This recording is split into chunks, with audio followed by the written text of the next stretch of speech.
Something up important here in the comments from Sandy. My son and his fiance say they won't have kids unless they win a lotto. Come on, them. I hear amongst 20s and 30s. So Yeah, I think she's saying they're in their 20s and 30s, and it's gotten to a point where this is not the first time I've heard this. I met a young couple the other day, and I'm like, yeah, cool. You guys are gonna have some kids now that you're settling down, and you got an yeah, apartment, you're set up. Like, oh, we'll get kids if we win the lottery. Back when I was a kid, when you won the lottery, you bought an island, right? And it's yeah, different now. You win the lottery, yeah. you could have kids now that you've won the lottery, and you could maybe put a down payment on a Hmm. house. That's where we're at now, Sure. Supreme. That's scary to hear. I'm reading it in the comments, and someone told me that the other day.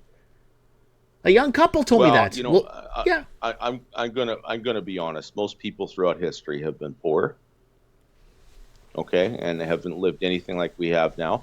And the idea of not having a family was unthinkable to most of them. I mean, if you're going to maintain the same lifestyle that you have, and kids are just a lifestyle accessory, then yeah, they're just another discretionary purchase. But we're talking about basic biology. We're talking about basic human instinct.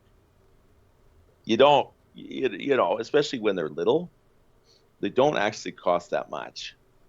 As long as you've got help with childcare. Obviously, nowadays the logistics, yeah, everybody has to work. It is what it is. Yeah, the logistics don't pencil out. But the big thing is, especially where the ladies are concerned, they wanna they want to. Why bring souls into the matrix to be enslaved? Sophie left. I don't know. Why did your parents do it? And why did their parents do it? You Hmm. think the matrix is a new thing, hon?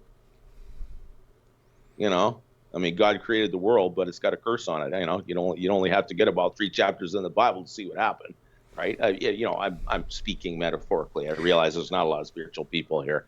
You know what? Who's going to free us? I guess that's what it comes down to. Why should your family line go extinct? Hmm. Think about it for a minute. Right? We don't have a right to bring people into this world. Well, they're not here to decide that. I'm glad I was born. I'm glad I have brothers. No, we didn't have tons of stuff growing up. Things got better later. As they usually tend to do. We're living through a real anomalous time right now. There's no question about it. But you've also got to factor in biology, okay, and instinct. The big reason that people aren't getting married is because they can't get homes. Like like mama wants to nest for the Hmm. most part, Now, if you don't have children, are you doing something wrong? No, no, you're not. Okay, like I just, I have children. Mike, I've told you my story with the divorce, and the parental alienation, and then the hellscape I've gone through. But you know what? Even if I never heard from my children again, and they both have gotten in touch with me, okay, and we have good relationships now that they're young adults, right? No, I wouldn't have traded any of it. Like you can't. There's some things you just can't put a price on. Simple as. Even if I had never heard from them again, there they are, and they're beautiful. Hmm. And I'm giving them advice from my extra 30 trips around the sun that they don't have, and they're flourishing. I mean, sometimes just knowing what not to do is good advice. Yeah, A Donald kid Trump. save a puppy, Alberta man can. D- Everybody do their thing, right? Yeah. Donald Trump said Yeah, just like something. Noah's flood and the fires of Sodom. Well, if I could finish this thought, at a certain point in time, if we're talking about Noah's flood and the fires of Sodom, okay, what happened before those things happened? God warned his people and they cut them out of there. Like Lot came out of Sodom with his 2 daughters. His wife apparently liked the lifestyle, went back to town, Well, she couldn't give it up. right? Or she couldn't give it up. Yeah, she couldn't give up the lifestyle. I think that's what actually happened in that Hmm. case. When the 12 tribes of Israel came out of Egypt during the Passover, hello, the 12, the 10 plagues and all that stuff, right? All the children came with them. When you're talking about biblical scale events, God will rescue his people, including the little ones. That's irrelevant. I just think it's irrelevant. Now, the ability to raise children in a good environment and have an actual home for them and stuff like that. Yes, that is important.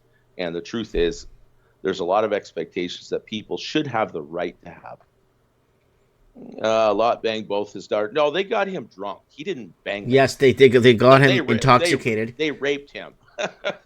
Yeah, they got him Sounds a little intoxicated. upside Yeah. down and backwards. Yeah. What about the children? Well, they became Ammon and Moab, who, you know, still have descendants today, just like Abraham. Abraham had, like, you know, well, I don't know. He had at least three. Hell, Uh, Jacob, you know, who became Israel, had four, yep. something like that, right?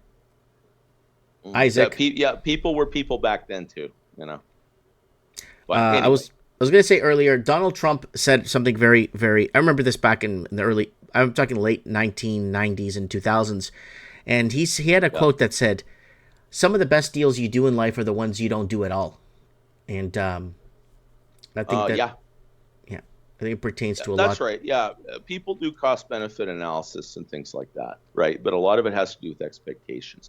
But expectations, I think now, just simply because of the end of cheap money, are running up against reality. And Hmm. when you can't aspire to a certain lifestyle anymore, and you've got to readjust your expectations, Hmm. and you've got to, and more importantly, focus on the things that are really important to you. Yeah. Yeah, yeah, Sandy, exactly. Close to your son, would trade him for nothing, but you understand. I understand too, and I have told both my children, guys, if I, you know, I, as a dad, I'd be sad if my children didn't have kids of their own, right? But if it meant them having to grow up the way I had to watch them grow up, you know, you're way more important. That's what I told them.